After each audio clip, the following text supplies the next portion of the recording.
19వ వచనం చూద్దాం. దానియేలు గ్రంథం 2వ అధ్యాయము 44వ వచనం 49వ వచనం వరకు చదువుకుందాం. చదవండి అమ్మ గట్టిగా.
చాలు, ఒక చిన్న ప్రార్థన చేసుకుందామా. మమ్మల్ని మిక్కిలిగా ప్రేమిస్తున్న మా ప్రియ పరలోకపు తండ్రి, పరిశుద్ధుడా నీకు స్తోత్రం చెల్లించుకుంటున్నాము నాయన. ఈ పునరుత్థాన దినమందు మందిరావరణలో చేరి మిమ్మల్ని స్తుతించి ఆరాధించి గణపరుచుకునే భాగ్యంను మా కలుగజేసిన విధానాన్ని బట్టి నీకు స్తోత్రం నా తండ్రి. మర్మములు బయలుపరచువాడవు నీవే ప్రభా, రహస్యాలను బయలుపరచువాడవు కూడా నీవే నా తండ్రి. వాక్యంలోని సత్యాల మర్మాలు మీరు బయలుపరిచిన తండ్రి, నా నోటిని మీరు బురగా వాడుకొని నన్ను మరుగుపరిచి మీరు మహిమ పొందుమని యేసు శక్తి కలిగిన నామమును బట్టి అడిగి వేడుకొంచున్నాము నా తండ్రి. హల్లెలూయా. వాక్యంలో గత వారం అంతా మనము ఇనుము మట్టి కలిసినటువంటి పాదములు, అవి అతకబడవు, కానీ ఇనుము బలముగా ఉంటుంది, మట్టి బలహీనంగా ఉంటుంది. అంటే కొంత రాజ్య పరిపాలన బలముగా ఉంటుంది, కొంత రాజ్య పరిపాలన బలహీనంగా ఉంటుంది.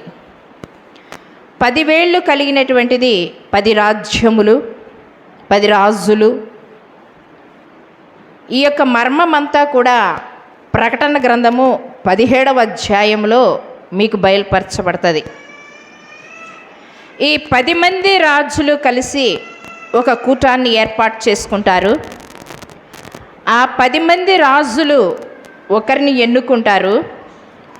ఆ ఒకరే అంత్యక్రీస్తు. ఆ ఒకరే అంత్యక్రీస్తు. ఆ అంత్యక్రీస్తు వచ్చినప్పుడు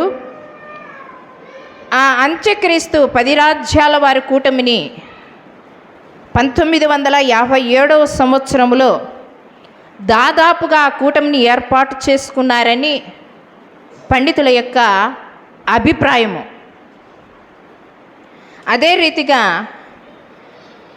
ఈ యొక్క అంత్యక్రీస్తు రాజ్యం వచ్చినప్పుడు,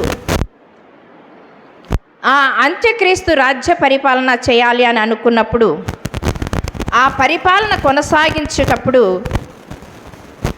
ఒక పర్వతము నుంచి చేతి సహాయము లేకుండా ఒక రాయి వచ్చి ఆ పాదములను తుత్తునియలుగా చేసి దాన్ని పొడిగా చేసి గాలికి విస్తరింపచేసి పడవేసినట్టుగా, అంటే నామరూపాలే లేకుండా చేసినట్టుగా మనకు అగుపడతా ఉంది. ఆ చేతి సహాయము లేనటువంటి ఆ రాయి ఎవరు? చేతి సహాయము లేనటువంటి ఆ రాయి ఎక్కడి నుండి వచ్చింది? ఆ రాయికి సూచనగా ఎవరై ఉన్నారు అని మనం లేఖనానుసారంగా చూసుకున్నట్లయితే ఒక పర్వతము నుంచి అని అంటున్నాడు. పర్వతము దేవుని రాజ్యానికి, దేవుని బిడలకు కూడా సూచనగా ఉన్నది. యూదా జనాంగానికి అంతటికీ కలిపి ఒక సూచనగా కూడా ఉన్నది అని మనకు తెలియపరచబడుతుంది. ఒక రాజ్యము అంటే యూదా రాజ్యము, క్రీస్తు రాజ్యము,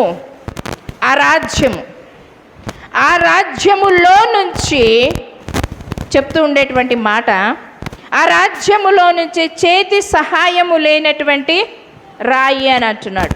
చేతి సహాయము లేనటువంటి రాయి అని అంటే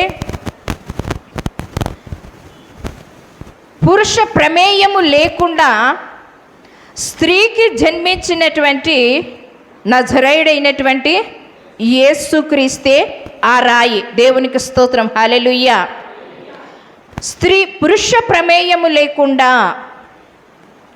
కన్యక గర్భాన జన్మించినటువంటి నజరేయుడైనటువంటి యేసు ఆ రాయి సూచనగా ఉన్నాడు. ఆ రాయి ముంగుర్తుగా కూడా ఉన్నాడు.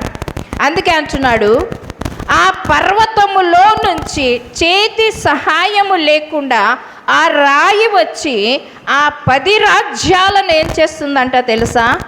మానవ రాజ్యాలు, మానవులు పరిపాలన చేసేటువంటి రాజ్యము, మానవ జ్ఞానముతో పరిపాలన చేసేటువంటి రాజ్యాలన్నిటినీ కూడా చేతి సహాయము లేనటువంటి రాయి అంటే భూ పరిపాలన కొనసాగించేటువంటి ప్రజలను ఆయన రాజ్య పరిపాలన చేయడానికి ఈ లోకానికి అవతరించి వచ్చినట్టుగా మనం చూస్తూ ఉన్నాం.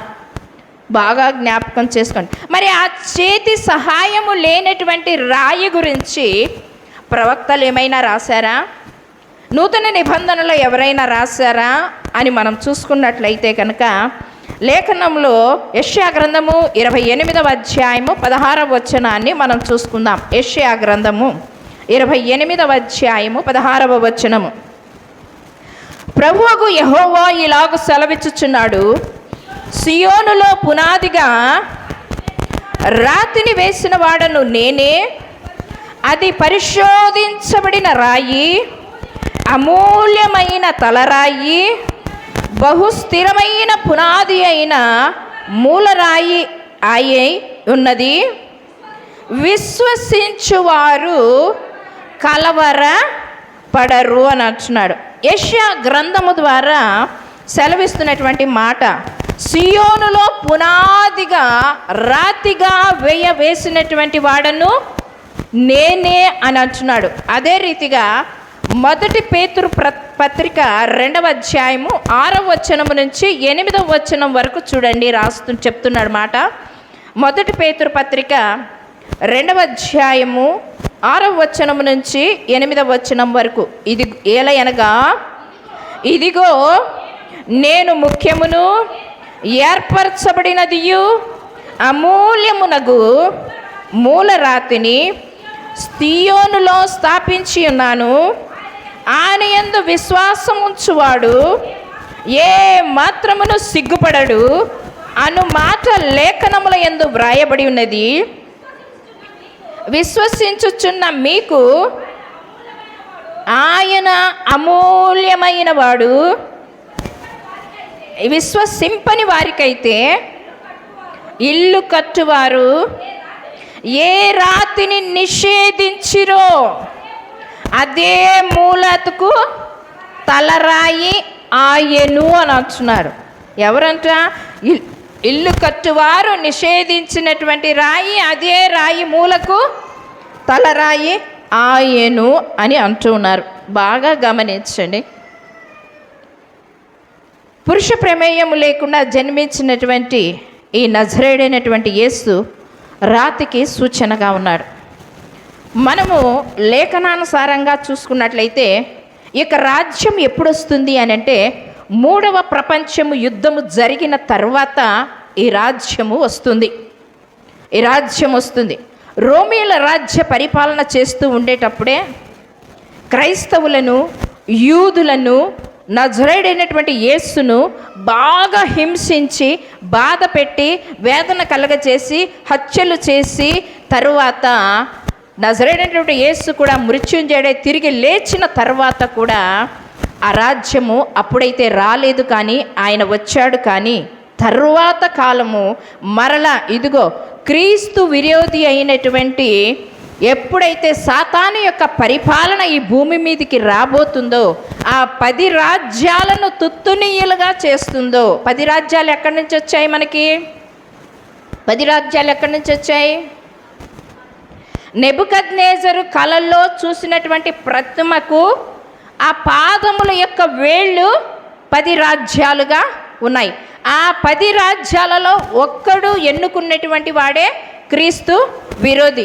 ఆ విరోధి పరిపాలన చేస్తూ ఉండేటప్పుడు ప్రకటన గ్రంథం 17వ అధ్యాయంలో గొర్రెపిల్లతో యుద్ధాన్ని కొనసాగిస్తాడు. ఆ గొర్రెపిల్ల ఎవరు అంటే నజరేయుడైనటువంటి యేసే. ఆ గొర్రెపిల్లతో యుద్ధాన్ని కొనసాగించిన తర్వాత ఆ యుద్ధము తుత్తునీయులుగా 10 రాజ్యాలను పడగొట్టి భూలోకమైనటువంటి పరిపాలన అంతా కూడా నాశనం చేసిన తర్వాత దైవికమైనటువంటి రాజ్యము, దేవుని యొక్క రాజ్యము అప్పుడు అక్కడ ఏర్పరచబడుతుంది. అదే 1000 ఏండ్ల పరిపాలన అని అంటున్నాడు. అదే 1000 ఏండ్ల పరిపాలన.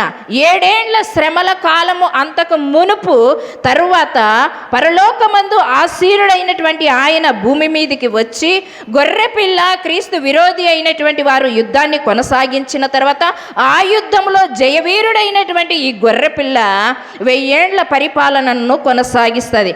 ఆ 1000 ఏండ్ల పరిపాలన కొనసాగించినప్పుడు దానికి అంతు లేదు అని అంటున్నాడు. అంతే, ఎప్పటికీ కూడా శాశ్వతమైనటువంటి పరిపాలన, ఆయన రాజ్య పరిపాలన కొనసాగించబడుతుంది. ప్రకటన గ్రంథం 17వ అధ్యాయంలో మనం చూసినట్లయితే అక్కడ అంటున్నాడు, చీకటి ఉండదు, ఆకలి దప్పులు ఉండవు, వేదన ఉండదు, బాధ ఉండదు, సమస్య ఉండదు, భయంకరము ఉండదు, సమాధానము, నెమ్మది, శాంతి అంతటికీ కూడా ప్రకటన గ్రంథం 17వ అధ్యాయంలో వివరించాడు. అటువంటి పరిపాలన కొనసాగుతుంది అని అంటున్నాడు. చేతి సహాయం లేనటువంటి రాయి ఎవరు అంటే నజరేయుడైనటువంటి యేసే. తరువాత మనము ఆలోచన చేస్తే దానియేలు గ్రంథము 2వ అధ్యాయంలో మనం చూసినట్లయితే ఆయన అంటున్నాడు, అంతటా రాజు, తర్వాత చూడండి 45వ వచనము, చేతి సహాయం లేకుండా పర్వతము నుండి తీయబడినటువంటి ఆ రాయి ఇనుమును, ఇత్తడిని, మట్టిని, వెండిని, బంగారమును పగలగొట్టగా తమరు చూచితిరే. చేతి సహాయము లేనటువంటి రాయి ఎవరెవరిని పగలగొట్టిందంట? ఇత్తడిని, మట్టిని, వెండిని, బంగారమును పగలగొట్టగా తమరు చూచితిరే. ఇందువలన మహాదేవుడు ముందు జరగబోవు సంగతి రాజునకు తెలియచేయుచున్నాడు కనుక నిశ్చయము దాని భావము నమ్మదగినది అని దానియేలు రాజుతో చెప్పాను. అంతటా రాజుకు నెబుకద్నెజరు దానియేలుకి ఏం చేశాడంటండి? సాష్టాంగ నమస్కారము చేసెను అని అంటున్నాడు. ఏం చేశాడంటండి? సాష్టాంగ నమస్కారం. ఈ దానియేలు బబులోను దేశానికి ఎందుకు వెళ్ళాడు? బబులోను దేశంలో ఎందుకు అక్కడ నివాసం ఉన్నాడు? ఎందుకు నివాసం ఉన్నాడు? నెబుకద్నెజరు రాజు ఏం చేశాడు? అమ్మ చెప్పండి. నెబుకద్నెజరు రాజు ఏం చేశాడు? యెరూషలేము మీదికి దండెత్తి అక్కడి నుంచి యూదా జనాంగంలో ఉన్నటువంటి జ్ఞానవంతులను, అందమైనటువంటి వారిని అందరినీ ఎక్కడికి తీసుకొని వచ్చాడంట? ఇక్కడ బబులోను దేశానికి చెరగా తీసుకొని వచ్చాడు. అంటే ఒక బానిసగా తీసుకొని వచ్చాడు. ఆ విషయాన్ని అంతకుముందే మీకు తెలియజేశాం. ఆ బానిసగా అంటే అన్య జనాంగములో ఉన్నటువంటి ఈ యొక్క బానిస అయినటువంటి దానియేలు, ఆ దానియేలును అన్య జనాంగములో ఉన్నటువంటి పరిపాలన కొనసాగిస్తూ ఉండేటువంటి నెబుకద్నెజరు రాజు ఒక బానిసకి ఏం చేస్తున్నాడంట? అక్కడ సాష్టాంగపడి నమస్కారము చేస్తున్నాడంట. ఆ దేవునికి స్తోత్రం, హల్లెలూయా. అన్య జనుల మధ్యలో ఆయన నామాన్ని ఒక వ్యక్తి ద్వారా ఘనపరుచుకుంటున్నాడు. ఆయన నామాన్ని అక్కడ ఏం చేస్తున్నాడు? ఘనపరుచుకుంటున్నాడు. మామూలుగా సాధారణమైనటువంటి వ్యక్తి పోతే గనక బబులోను రాజ్యంలో ఉన్నటువంటి సంస్థానాలన్నీ కూడా యెహోవా దేవుణ్ణి గుర్తెరిగేటువంటి వారు కాదు. దానియేలు ఎప్పుడైతే బానిసగా వెళ్ళాడో, జ్ఞానవంతుడుగా వెళ్ళాడో, విద్యావంతుడుగా అభిషేకించి అక్కడ విద్యను నేర్చుకున్నాడో, కల్దీయుల విద్యను నేర్చుకున్నాడో, తత్వజ్ఞానాన్ని, శాస్త్ర జ్ఞానాన్ని అంతటినీ నేర్చుకున్న తర్వాత ఏ లోపము లేనటువంటి ఈ దానియేలు తర్వాత జ్ఞానవంతుడైనటువంటి ఆయన నెబుకద్నెజరు యొక్క కలభావాన్ని వివరించి చెప్పడము ద్వారా ఆ కళను తన విద్య ద్వారా తెలుసుకోలేదు, కానీ తన జ్ఞానము ద్వారా తెలుసుకోలేదు, కానీ యెహోవా నామంలో ప్రార్థన చేసి ఆయన నామాన్ని ఘనపరచబడము ద్వారా, ఆయన నామాన్ని హెచ్చించడము ద్వారా, ఆయన నామాన్ని కీర్తించడము ద్వారా, కలిసి ఐకమత్యంగా తన స్నేహితులందరూ కలిసి ప్రార్థన చేయడము ద్వారా ఆయనకు దర్శన రూపకముగా ఆ యొక్క ప్రతిమలో కలలో కనపడినటువంటి వాటినన్నిటినీ కూడా దానియేలుకు దేవుడు ఏం చేశాడంట? వివరించి చెప్పినట్టుగా మనము చూస్తూనే ఉన్నాము. అదే దానియేలు గ్రంథం 8వ అధ్యాయంలో ఆ కలభావాన్ని గురించి వివరించి చెప్పినట్టుగా కూడా మనకు కనపడుతూ ఉంది. అక్కడ కూడా ఒక సూచన మనకు కనపడుతూనే ఉంది. అంటే దానియేలు దేవుడు గొప్ప దేవుడు, దానియేలు దేవుడు ప్రభావవంతుడు, మర్మములు బయలుపరచువాడు, కలభావాన్ని తెలియపరిచేటువంటి వాడు. ఆ దేవుడు తప్ప వేరొక దేవుడు లేడు. రాజులకు రాజు, ప్రభులకు ప్రభు, భూపతులకు అధిపతి అయినటువంటి ఆయన నామాన్ని కొనియాడుతూ ఉన్నటువంటి దానియేలును చూసినటువంటి నెబుకద్నెజరు ఏం చేశాడంట? నీ దేవుడు గొప్పవాడు అని చెప్పేసి ఏం చేశాడు? సాష్టాంగ నమస్కారం చేశాడు.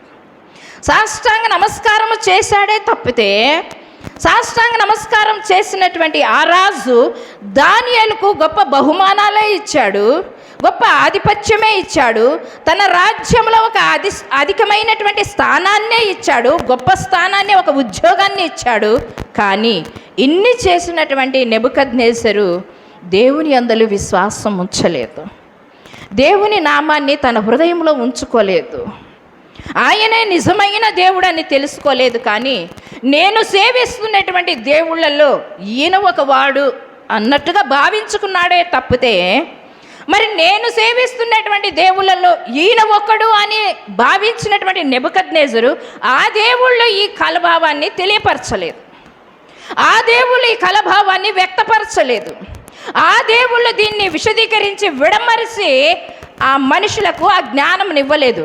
మరి మర్మములు బయలుపరచువాడు, పరలోకమందు ఆసీనుడైనటువంటి ఆయన ఆ దేవతల పక్కనే ఒక దేవుడు అని ఈ నెబుకద్నెజరు భావించుకొని ఆ విధముగా ఆలోచన చేసినటువంటి వాడు దానియేలు సేవిస్తున్నటువంటి దేవుడు గొప్ప దేవుడు అని చెప్పేసి ఏం చేస్తున్నాడంట?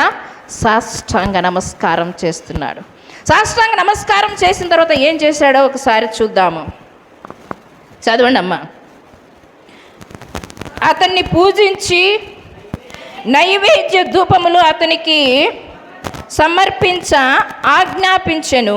మరియు రాజు, ఈ మర్మమును బయలుపరచుటకు నీవు సమర్థుడవైతివే, నీ దేవుడు దేవతలకు దేవుడును రాజులకు ప్రభువును మర్మములు బయలుపరచువాడనై ఉన్నాడని దానియేలుకు ప్రత్యుత్తరం ఇచ్చెను. తరువాత అప్పుడు రాజు దానియేలుకు బహుగా హెచ్చించి అనేక గొప్ప దానములిచ్చి అతని బబులోను సంస్థానం అంతటి మీద అధిపతినిగాను బబులోను జ్ఞానులందరిలో ప్రధానులుగాను ఏం చేశాడంట? నియమించాడు. అక్కడ ఉన్నటువంటి జ్ఞానులు ఉన్నారు బబులోను దేశంలో, ఆయా దేశాలలో జ్ఞానులు ఉన్నారు. వారికి ఈలోకపరమైనటువంటి జ్ఞానం ఉందే తప్పితే పరలోకపరమైనటువంటి జ్ఞానము, మర్మములు తెలుసుకునేటువంటి జ్ఞానము ఆ బిడ్డలకి ఏమాత్రమును కూడా లేదు. కానీ దానియేలుకు దేవుడు ఇచ్చినటువంటి జ్ఞానము గొప్పదై ఉంటున్నది. అందుకే అంటున్నాడు, ఒక రాజు ద్వారా అన్య దేశపు రాజు పరిపాలన కొనసాగిస్తున్నటువంటి నెబుకద్నెజరు రాజు దానియేలును గౌరవించి, ప్రేమించి, పూజించి అని అంటున్నాడు. కానీ పూజించడానికి మానవునికి అధికారం లేదు. కానీ ప్రకటన గ్రంథం యోహానులో కూడా మనం చూసినట్లయితే కనుక కొర్నేలు దగ్గర కూడా, అక్కడ కూడా పేతురు కొర్నేలు దగ్గర మన ప్రస్తావన మనం చూసినట్లయితే కనుక వాళ్ళు సాగిలపడి నమస్కరించినప్పుడు, నేను మానవుణ్ణి, ఎవరికి నమస్కరించకూడదు, కానీ ఎవరికి నమస్కరించాలంటే దేవాది దేవునికి మాత్రమే మనం నమస్కరించాలి అని అంటున్నాడు. దేవునికి స్తోత్రం, హల్లెలూయా. మానవులకి పాదములు మొరక్కకూడదు, మానవుని పాదములు పట్టుకోకూడదు, కానీ మానవుని పాదములు పట్టుకొని మానవుని దేవునిగా చేయకూడదు. కానీ నిన్ను సృష్టించినటువంటి సృష్టికర్త ఒకడున్నాడని తెలుసుకొని ఆయనను మాత్రమే, ఆయన పాదములను మాత్రమే మనం పట్టుకొని సాగిలపడి నమస్కరించాలి అని చెప్తుండేటువంటి మాట వాక్యంలో కూడా బయలుపరచబడింది. అదే రీతిగా ఇక్కడ కూడా దానియేలు పూజలు తీసుకోమన్నారు, కానీ దానియేలును అనేకమైనటువంటి రీతిగా అక్కడ అనేక రీతులుగా అన్య పద్ధతుల ప్రకారం చేయవలసినటువంటి వారే ఉన్నప్పటికీ దానియేలు వాటిని తిరస్కరించాడే. కానీ ఈ యొక్క గ్రంథంలో మనకు లేదు, కానీ లిఖించబడినటువంటి పుస్తకాలలో ఉన్నాయి. అది తిరస్కరించబడినట్టుగా కూడా మనం చూస్తూ ఉన్నాం. పౌలును మనం చూసినట్లయితే కూడా ఆయన చేసినటువంటి కార్యాన్ని బట్టి కూడా ఆ ఊరి ప్రజలంతా కూడా ఆయనకు ఒక పేరు పెట్టి ఆయనను పూజించడానికి, ఆయనకు తప్పెళ్లతోనూ సంబరాలతోనూ తీసుకొని వచ్చి పూలదండలతోనూ నమస్కరించడానికి వచ్చినప్పుడు పౌలు ఎంతో వ్యాకుల పడినట్టుగా, పౌలు ఎంతో బాధపడినట్టుగా, ఇది తగినది కాదు అని సెలవిచ్చినట్టుగా కూడా మనం చూస్తూ ఉన్నాం. నిజమే, మానవులు గణపరిచేది ఎంతవరకు గణపరుస్తారు, మానవులు ఎంతవరకు సకల మర్యాదలు చేయగలుగుతారు, దేవుడు చేస్తే అది శాశ్వతంగా ఉండగలుగుతాయి. జ్ఞాపకం చేసుకోండి, దానియేలు ఆ రీతిగా వచ్చిన తర్వాత, రాజు దగ్గర బహుమానాలు తీసుకున్న తర్వాత, రాజు దగ్గర ఘనముగా ఎంచబడిన తర్వాత, తన స్థితిని ఒక ఉన్నత స్థానంలో రాజు ఉంచిన తర్వాత అతడు సెలవిస్తున్న మాట ఏం తెలుసా? నా స్నేహితులకు కూడా ఒక స్థానాన్ని కల్పించమని అడుగుతూ ఉన్నాడు. నా స్నేహితులకు కూడా ఒక స్థానాన్ని కల్పించమని అడుగుతున్నాడు. నిజమే, నువ్వు ఒక స్థానంలో ఉన్నప్పుడు, ఒక ఉద్యోగిగా ఉన్నప్పుడు, నీ చదువుకున్నటువంటి చదువుకు తగినటువంటి రీతిగా ఉద్యోగం వచ్చినప్పుడు, నీ స్నేహితులకు ఉద్యోగం రానప్పుడు నీ ఆఫీసర్ దగ్గర నువ్వు రికమెండ్ చేస్తున్నావా? జ్ఞాపకం చేసుకో. నీది స్వార్థం, నీది ఒక్కటే నువ్వు చూసుకుంటావు, నీది మాత్రమే నువ్వు చూసుకుంటావు. కానీ ఇతరులు ఎక్కడ పోతే ఏముందిలే అని అనుకుంటాం కదా. చాలామంది కొన్ని విషయాల్లో చూసినట్లయితే ఒక పోస్ట్ ఖాళీగా ఉంటుంది, 2 పోస్టులు ఖాళీగానే ఉంటాయి, కానీ తన స్నేహితులు డిగ్రీ చదువుకున్నటువంటి వారు ఉన్నారు, ఆ పోస్టుకు తగినటువంటి వారే వాళ్ళు అని చెప్పేసి చెప్పరు, కానీ దాన్ని దాయడానికి ప్రయత్నం చేస్తారు. ఎందుకంటే వారు బాగుపడతారేమో, వాళ్ళు బాగుపడతారేమో, వాళ్ళు ఒక స్థానంలో ఉంటారేమో, నాకంటే వాళ్ళు జ్ఞానవంతులుగా ఈ ఆఫీసులో ఎదుగుతారేమో అనే ఈర్ష్య భావము మనలో ఉండడం ద్వారా తోటి స్నేహితులను పైకి తీసుకొని రాకుండా మనం చేయగలుగుతూ ఉన్నాం. కానీ ఇక్కడ దానియేలు మాత్రము ఆ విధముగా చేయక తన స్నేహితులకు కూడా ఆ రాజుకు చెప్పి అదే సంస్థానంలో వారికి కూడా తగినటువంటి ఉద్యోగాలు ఇప్పించే రీతిగా దానియేలు నెబుకద్నెజరుతో మాట్లాడినట్టుగా కూడా మనం చూస్తూ ఉన్నాం. నీ తోటి స్నేహితుడిని, నీ ఇరుగు పొరుగు వారిని వారి బాధ సమయంలో ఉన్నప్పుడు, కష్ట సమయంలో ఉన్నప్పుడు, వేదన సమయంలో ఉన్నప్పుడు నువ్వు పరామర్శించి నీకు చేతనైనటువంటి సహాయము, నువ్వు చేయదగినటువంటి సహాయము, చేసేటువంటి సహాయము నీ దగ్గర ఉన్నప్పటికీ నువ్వు చేయకపోతే దేవుడు విమర్శ సమయమందు న్యాయసింహాసనం దగ్గర తప్పకుండా నిన్ను నిలబెట్టి అడుగుతాడు అనే విషయాన్ని మీరు గుర్తించండి. ఆ సహాయాన్ని పొందగోరువాడు నీ దగ్గరికి వచ్చినప్పుడు దాన్ని వారికి అందించవలసినటువంటి బిడ్డవై నువ్వున్నావు, కానీ నువ్వు దాన్ని తిరస్కరించినట్లయితే దేవుడు నీ దగ్గర ఉన్నది కూడా తీసివేయడానికి ఆస్కారం ఉంటుంది. ఆ విధంగా ఉండకుండా మీరు ఉండవద్దండి. నిజమే, జ్ఞాపకం చేసుకోనండి. ఆ విధముగా హెచ్చించడానికి దానియేలు స్నేహితులు బాగుపడ్డారు, దానియేలు బాగుపడ్డాడు. ఆ రాజ్యంలో శాంతి సమాధానం ఉంది. ఎందుకు అని మనం ఆలోచన చేస్తే దానియేలు ప్రార్థన వల్ల, షద్రక్ మేషక్ అబేద్నెగోల ప్రార్థన వల్ల ఆ యొక్క రాజ్యమంతా కూడా వీరు చేస్తున్నటువంటి ఆ యొక్క రాజ్యంలో చేస్తున్నటువంటి పరిచర్య ఎంతో సులువుగానే ఉంది, నెమ్మదిగానే ఉంది. కానీ అక్కడ ఉన్నటువంటి ప్రజలు దానియేలును సమాధానంగా ఉండనీయకుండా దానియేలును పరిశోధించడానికి చూస్తూ ఉన్నారు, పరిశీలించడానికి చూస్తూ ఉన్నారు. ఏ తప్పు దొరుకుతుందా, ఏ దాంట్లో దొరుకుతాడా, ఏ విషయంలో పట్టుబడతాడా, ఎక్కడ మాట తప్పుతాడా, ఎక్కడ క్రియ తప్పుతాడా, ఎక్కడ తను చేసేటువంటి ఉద్యోగరీత్యా కూడా ఏదైనా లోపం దొరుకుతుందా అని అక్కడ ఉన్నటువంటి ప్రజలందరూ కూడా జ్ఞానుల మీద ఒక అధికారిగా చేసినటువంటి ఈయనను, ఆ జ్ఞానులే ఆయనను తప్పు పట్టడానికి 3వ అధ్యాయంలో మనం చూడడానికి ప్రయత్నం చేస్తాం. కానీ బాగా గమనించండి, ఈ 2వ అధ్యాయము దానియేలు 12 అధ్యాయాలలో ఈ 2వ అధ్యాయము ఎంతో ముఖ్యమైనటువంటి అధ్యాయం. ఈ అధ్యాయములో మనం చూసినట్లయితే దేవునికి గల పేర్లను మనం చూసినట్లయితే 5 పేర్లు అక్కడ బహిర్గతం అవుతాయి. 2వ అధ్యాయంలో ఆయన నామంలో ఉన్నటువంటి పేర్లంట 5 పేర్లు బహిర్గతం అవుతాయి. నంబర్ 1 చూసినట్లయితే యుగ యుగములకన్నిటికీ దేవుడు అని 2వ అధ్యాయము 20వ వచనంలో మనకు కనపడుతుంది. తర్వాత 2వది నంబర్ 1 యుగ యుగములన్నిటికీ దేవుడు. 2వది పరలోకమందున్నటువంటి దేవుడు. అంటే 2వ గ్రంథంలో రాయబడినటువంటి నామాలు నేను ఇక్కడ చెప్తూ ఉండేది. తర్వాత 3వది పితరుల దేవుడు, 23వ వచనంలో ఉంటుంది. పరలోకమందున్న దేవుడు అనేది 18వ వచనంలోను, 19వ వచనంలోను, 37వ వచనంలోను, 44వ వచనంలోను మనకు కనపడుతుంది. తర్వాత పితరుల దేవుడు అంటే అబ్రహాం, ఇస్సాకు, యాకోబుల కన్న తండ్రి అయినటువంటి దేవుడు అని అంటున్నాడు. తర్వాత ఏమంటున్నాడు? ఆ యొక్క పితరుల దేవుడు అనే విషయాన్ని 23వ వచనంలో మనకు కనపడుతుంది. 4వదిగా దేవతలకు దేవుడు అని అంటున్నాడు కదా, దేవతలకు దేవుడు అని అంటున్నాడు. అది 47వ వచనంలో కనపడుతుంది. ఈ లోక దేవతలంతా ఆయన ముందరా సాగిలపడి నమస్కరించి గడగడలాడాలి. ఈ లోక దేవతలంతా ఆయన ముందరా సాగిలపడి నమస్కరించి గడగడలాడాలి. వంగని మోకాళ్ళన్నీ యేసయ్య ఎదుట వంగిపోవును. వంగని మోకాళ్ళన్నీ యేసయ్య ఎదుట వంగిపోవును. యేసు రాజుగా వచ్చుచున్నాడు, భూలోకమంతా తెలుసుకుంటారు. యేసు రాజుగా వచ్చుచున్నాడు, భూలోకమంతా తెలుసుకుంటారు. రావి కోటి తేజుడు రమ్యమైన దేవుడు, రావి కోటి తేజుడు రమ్యమైన దేవుడు రారాజుగా వచ్చుచున్నాడు. యేసు రారాజుగా వచ్చుచున్నాడు, యేసు రాజుగా వచ్చుచున్నాడు, భూలోకమంతా తెలుసుకుంటారు. నంబర్ 1 ఏం రాసుకున్నారమ్మా? యుగ యుగములకన్నిటికీ దేవుడు, పరలోకమందున్న దేవుడు, పితరుల దేవుడు, దేవతలకు దేవుడు, రాజులకు ప్రభువు. 5వదిగా రాజులకు ప్రభు, రాజులకు రాజు, ప్రభులకు ప్రభుడు అయినటువంటి దేవాది దేవుడు అంటున్నాడు 47వ వచనంలో.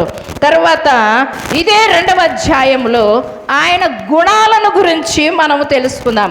ఆయన గుణాలు 7గా ఉన్నాయి. ఆయన గుణాలు 7. మొదట ఆయన నామం అంటే ఆయన పేర్లను గురించి 5 తెలుసుకున్నాము. 2వదిగా ఆయన గుణాలను గురించి మనం తెలుసుకున్నాం. జ్ఞానము కలవాడు, నంబర్ 1 జ్ఞానము కలవాడు 20వ వచనంలో. నంబర్ 2 కాలములను సమయములను మార్చువాడు 21వ వచనంలో. రాజులను త్రోసివేయచ్చు నియమించువాడు ఆయనే, సింహాసనం ఎక్కించువాడు ఆయనే, సింహాసనాన్ని దించువాడు కూడా ఆయనే అని వాక్యపూర్వకంగా బయలుపరిచినటువంటి వచనాలు ఇవన్నీ 21వ వచనంలో. వివేకులకు వివేకమునిచ్చువాడు ఆయనే అని అంటున్నాడు. వివేకులకు వివేకమునిచ్చువాడు 21వ వచనములోనే. జ్ఞానులకు జ్ఞానమును అనుగ్రహించువాడు, అది 4వ దాంట్లోనే సంభవించినట్టుగా ఉంది. 5వదిగా మనం చూసుకున్నట్లయితే మరుగు మాటలను, మర్మపు మాటలను బయలుపరచువాడు యెహోవా దేవుడే. ఆయన గుణాలు ఇవన్నీ కూడా. మరుగు మాటలను బయలుపరచువాడు, మర్మములను బయలుపరచువాడు. 6వదిగా అంధకారమందలి సంగతులను వెలితికి తీసి తెలియచేసినటువంటి వాడై ఉంటున్నాడు. అంధకార సంబంధులు లోపల దాగుకొని ఉన్నటువంటి మర్మాలను ఆయన బయలుపరిచేటువంటి దేవుడై ఉన్నాడు అంటున్నాడు. 7వది, వెలుగు యొక్క నివాస స్థలము కలవాడు అని అంటున్నాడు. వెలుగు యొక్క నివాస స్థలము కలవాడు. మళ్ళీ చూసుకుందామా ఒకసారి. 2వ అధ్యాయంలో ఆయన గుణాలను మనం చూసుకున్నట్లయితే జ్ఞానము కలవాడు నంబర్ 1. నంబర్ 2, కాలములను సమయములను బయలుపరచువాడు. నంబర్ 3, రాజులను త్రోసివేయచ్చు నియమించువాడు. నంబర్ 4, వివేకులకు వివేకమును జ్ఞానులకు జ్ఞానమును అనుగ్రహించువాడు. మరుగు మాటలను మర్మములను బయలుపరచువాడైంచున్నాడు. నంబర్ 5. నంబర్ 6, అంధకారమందలి సంగతులను తెలిపినవాడు. నంబర్ 7, వెలుగు యొక్క నివాస స్థలములను కలగచేసేటువంటి వాడు అని అంటున్నాడు. దేవునికి స్తోత్రం, హల్లెలూయా. ఇది కూడా 22వ వచనంలోనే ఉంది. బాగా గమనించండి. ఈ 2వ అధ్యాయాన్ని మనము పూర్తి చేసుకున్నాము. రేపటి ఆదివార దినమందు మనం 3వ అధ్యాయంలోకి ప్రవేశించబోతున్నాం. దీని టైటిల్ ఆయన చెప్పినట్లయితే మనం లేఖనంలో చూసిన రీతిగా చేతి సహాయం లేకుండా తీయబడినటువంటి రాయి. ఇంకా లోతైన సత్యం ఉంది, కానీ మీకు అర్థం కాదని మీకు అర్థమయ్యే రీతిగా వివరించి చెప్పడానికి దేవుడు కృప చూపించాడు. కానీ చాలా ఉన్నాయి. రోమరాజ్యంలో కొనసాగించినటువంటి రాజ్య పరిపాలన ఎంతమంది ఉన్నారు అనేటువంటి విషయాన్ని మీకు ఇంకా వెలితికి తీసుకొని రాలేదు నేను, మీకు అర్థం కావని చెప్పేసి. మీకు అర్థమయ్యే రీతిగా చేతి సహాయం లేకుండా తీయబడినటువంటి రాయి అనే విషయాన్ని కొద్దిగా మర్మాన్ని తీసుకొని వచ్చేసి మాత్రమే మీకు బయలుపరిచాను. దేవుడు మనకిచ్చినది చిన్న జ్ఞానం, దానికి తగినట్టుగానే అక్కడ దేవుడు బయలుపరిచి మనకు అర్థమయ్యే రీతిగా వివరించి చెప్పినందుకు ఆయనకే కృతజ్ఞతాస్తుతులు చెల్లిస్తాం. దేవుడి కొద్ది మాటలు దీవించి ఆశీర్వదించును కాక. హల్లెలూయా.